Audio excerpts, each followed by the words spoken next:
शुक्रवार व्रत कथा विधि। हिंदू धर्मानुसार शुक्रवार के दिन व्रत करना बेहद लाभकारी माना जाता है। भारतीय कैलेंडर के हिसाब से हर वार यानी दिन का एक देवता होता है जिनका उनके दिन पूजन करने से मन मांगा फल मिलता है। आज शुक्रवार के दिन भगवान शुक्र की पूजा की जाती है। शुक्रवार का व्रत 3 तरह से किया जाता है। इस दिन भगवान शुक्र के साथ साथ संतोषी माता तथा वैभव लक्ष्मी देवी का भी पूजन किया जाता है। तीनों व्रतों की विधियां अलग अलग हैं। शुक्रवार व्रत करने का उद्देश्य नवग्रहों की शांति करना है। शुक्रवार व्रत इसलिए भी श्रेष्ठ माना गया है क्योंकि यह व्रत सप्ताह में एक नियत दिन पर रखा जा सकता है। शुक्रवार व्रत प्राय जन्म कुंडली में होने वाले ग्रह दोषों और अशुभ ग्रहों की दशाओं के प्रभाव को कम करने के लिए शुक्रवार व्रत किया जाता है। शुक्रवार का व्रत धन, विवाह, संतान, भौतिक सुखों की प्राप्ति के लिए किया जाता है। इस व्रत को किसी भी माह के शुक्ल पक्ष के प्रथम शुक्रवार के दिन किया जाता है। इस दिन श्रद्धालु शुक्र ग्रह की पूजा करते हैं। नारद पुराण के अनुसार शुक्रवार के दिन श्वेत वस्त्र धारण करना चाहिए।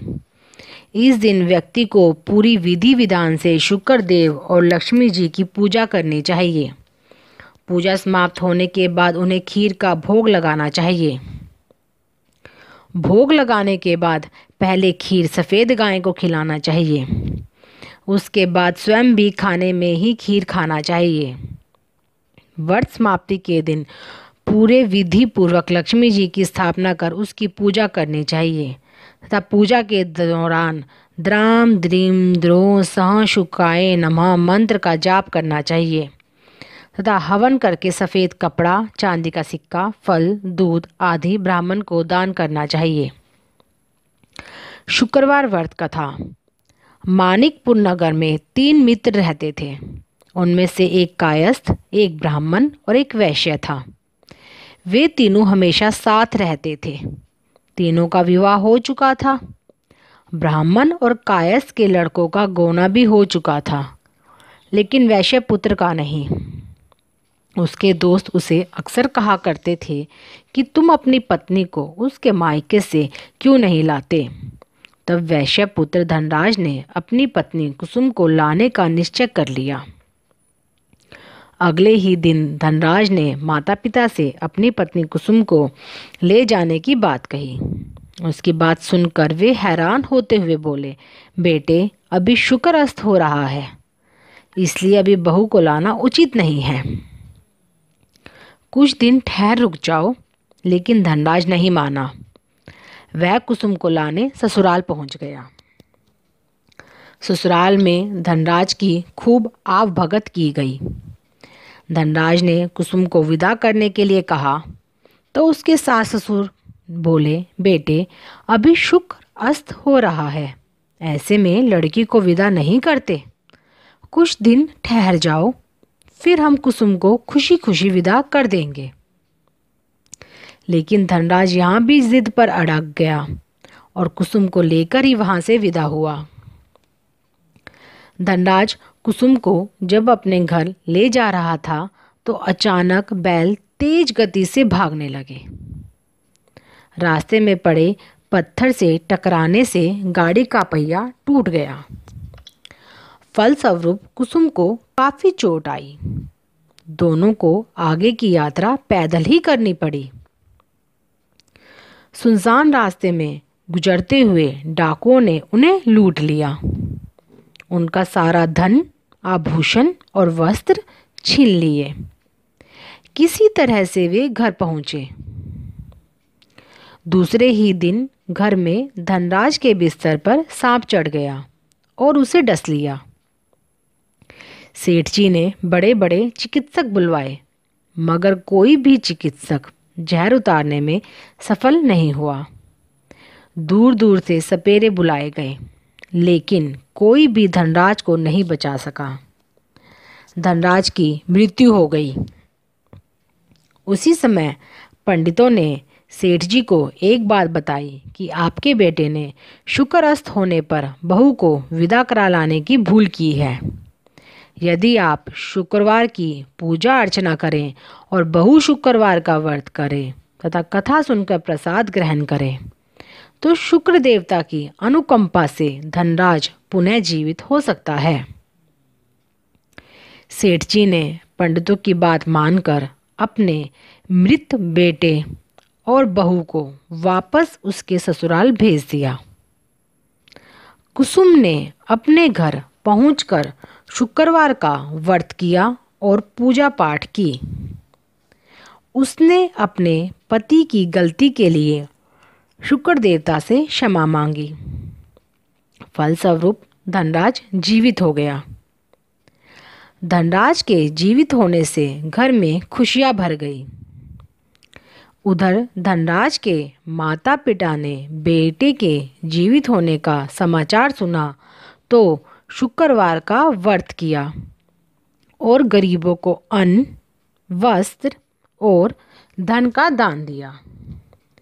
शुक्र के उदय होने पर धनराज अपनी पत्नी कुसुम के साथ घर लौट आया। दोनों पति पत्नी शुक्रवार का विधिवत व्रत करते हुए शुक्र की पूजा करने लगे। उनके घर में धन धान्य की वर्षा होने लगी। उनके सभी कष्ट दूर होते चले गए। परिवार में सभी आनंद पूर्वक रहने लगे। शुक्रवार व्रत का फल।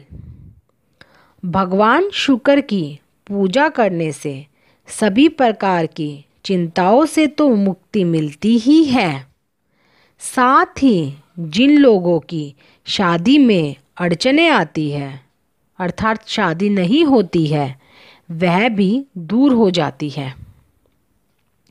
शुक्रवार का व्रत करने से व्यक्ति को कला के क्षेत्र में विशेष सम्मान प्राप्त होता है तथा व्यक्ति का वैवाहिक जीवन सुखमय हो जाता है। बोलो शुक्रदेव की जय। शुक्रवार की आरती इस प्रकार है।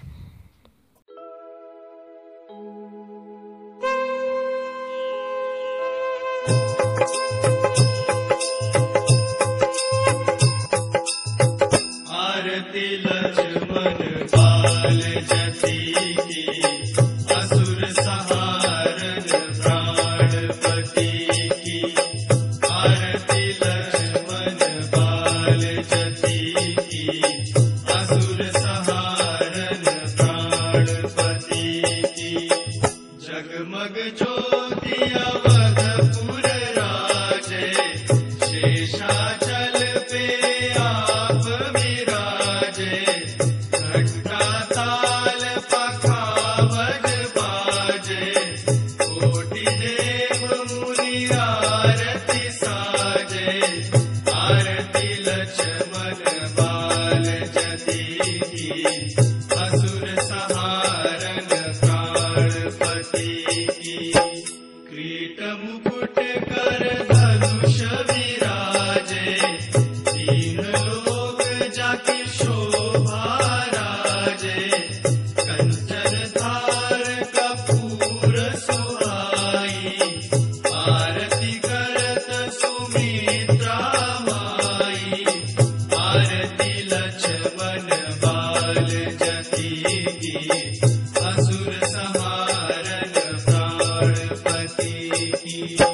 आरती की जय हरि की तैसी, ध्रुव प्रहलाद विभीषण जैसी। प्रेम मगन हुए आरती गावे, बसी वैकुंठ बहुर नहीं आवे। आरती लक्ष्मण बाल जति की, असुर संहारन प्राणपति की।